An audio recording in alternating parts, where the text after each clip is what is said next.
Good morning, soldiers. My name is Specialist Kochman, and I'll be doing a brief on the Army values, what they are, and their importance. The classification of this brief is unclassified, and our overall risk assessment is low. I just ask that you please avoid tripping over any cords or tables or desks or backpacks that might be lying around. Also avoid any outlets and putting anything unnecessary in them because you can and possibly will be electrocuted. Also, I was having technical difficulties trying to get the slides up onto a screen. So I have a little handout here that has the slides printed on them and a few questions for you guys to answer.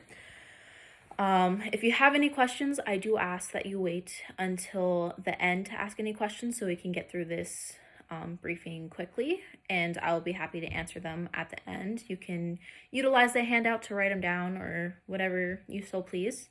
Also, if you need to use the restroom, feel free just to get up and go. You don't need to raise your hand and ask or anything. And if you get a phone call that you can't miss, I ask that you just step out of the room. That way you don't disrupt others trying to listen to the presentation. So, going into our presentation, the United States Army has 7 Army values. In order to be a great leader, we must live by these values and set an example for the future soldiers coming in. Many people understand and know what loyalty, duty, respect, selfless service, honor, integrity, and personal courage mean. But how often do we actually live up to them or commit them to our core value system? So, enlisting and going into basic training, we learn what these values are, and we're expected to live by them and value them, whether we're on or off duty or in and out of uniform. It doesn't matter where we're at. The 7 Army values listed throughout this presentation truly defines the true meaning of a soldier and what being a soldier is about. So going into the 7 values, they spell out the acronym leadership, LDRSHIP.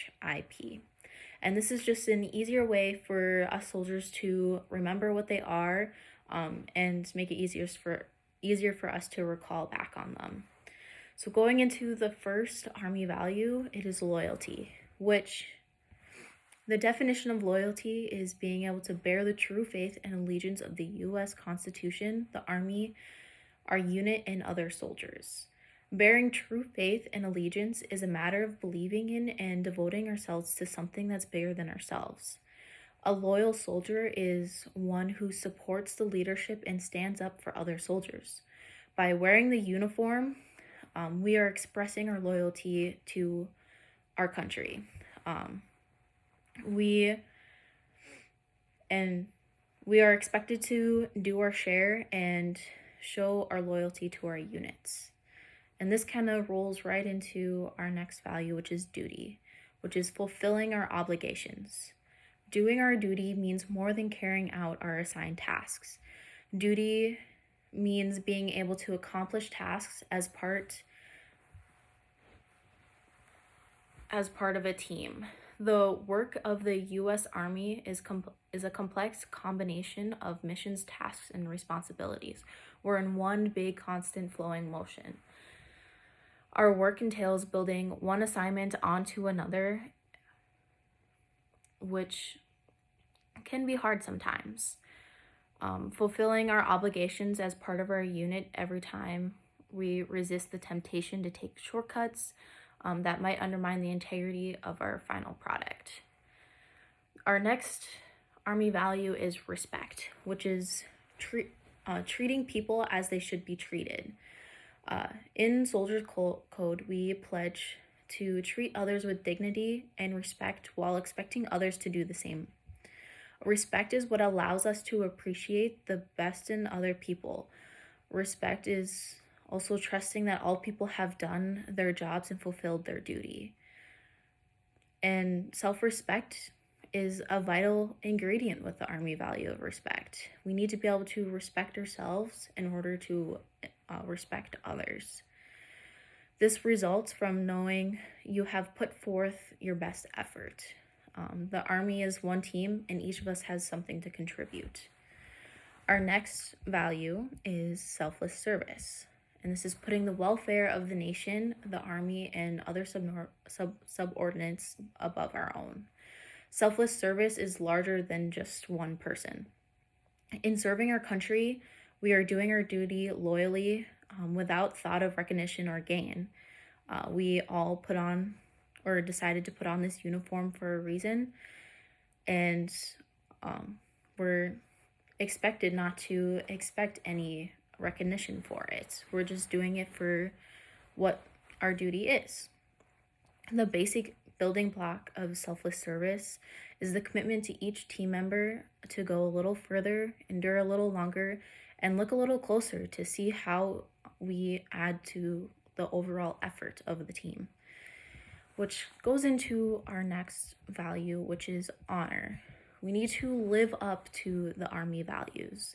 The nation's highest military award is the Medal of Honor.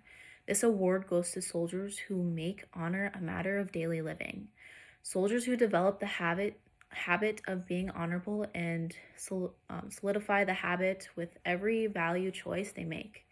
Honor is a matter of carrying out, acting, and living the values of respect, duty, selfless service, integrity, and personal courage in everything that we do. Our next value is integrity. We're supposed to do what's right legally and morally. It doesn't matter. Integrity is a quality we develop by adhering moral principles. It requires us to say nothing to deceive others. We don't want to lie. We don't want to take shortcuts. We want to have integrity and do what is right. As our integrity grows, so does the trust others place in us. The more choices we make based on integrity, the more this highly prized value will affect our relationships with family, friends, and even the fundamental of acceptance in ourselves. Our final value is personal courage. This is being able to face fear, danger, or adversity, physical or morally. Personal courage has long been associated with our Army. With physical courage, it is a matter of enduring physical duress and at times risking personal safety. This is seen anywhere, out on the battlefield, during drill weekends, or even simply in our everyday lives for us guard soldiers. Facing moral fear or adversity may be a long, slow process of continuing forward on the right path, especially if taking those actions is not a popular opinion with others. We can build our personal courage by daily standing up for and acting on the things that we know are honorable. So that concludes kind of this presentation. I explained what each of the Army values are and kind of their significance and importance to what makes us overall a team. Do we have any questions at all? Alrighty, well, if there are no other questions, this will conclude my presentation.